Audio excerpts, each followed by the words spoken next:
Brilliance Audio presents A Winter's Love by Madeleine L'Engle, performed by Karen Peaks.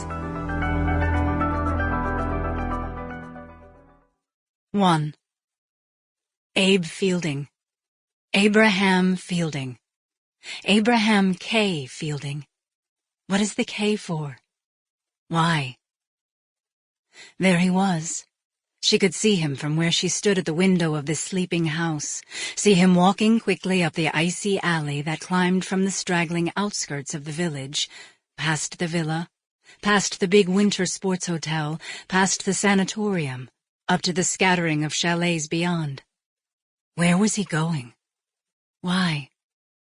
He turned once and looked back towards the small villa where she stood at the window, an eiderdown clutched about her nightgown and bathrobe. She moved quickly aside as though he could see her through the dark, cold pane of glass, then looked out again as he turned from the villa and continued up the path. Once she could see him slip and almost fall as his hobnailed boots failed to catch on the icy surface. Beside him on the snow moved his shadow, long and wavering, cast by the waning moon. Then he disappeared around the corner, but still she stood there at the window.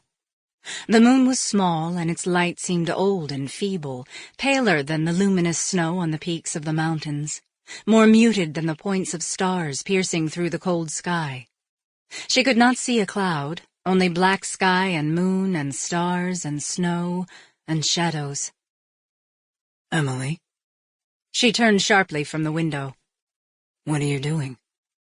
Somewhere outdoors an invisible dog bayed, the angry, lonely sound echoing against the mountains, breaking into pieces and repeating. I couldn't sleep, she said. Sorry, Court, I didn't mean to wake you. His voice was muffled by sleep and blankets. Get back into bed. You'll get pneumonia. I'm sorry, darling, she said. She unwrapped the eiderdown from her body and very carefully covered the small wash basin in the corner. I hope the pipes won't be frozen in the morning, Courtney said. She climbed into bed beside him, still in her bathrobe, because she was shivering now, and her feet, in spite of the woolly slippers she had worn, felt like lumps of ice. She rubbed one cold foot against the calf of her leg. I wasn't up long enough. Nothing will be frozen in the morning except the ink, and that thaws. What time is it? Courtney asked, his head still burrowed under the covers. She raised up to look at the traveling clock. Sample complete. Ready to continue?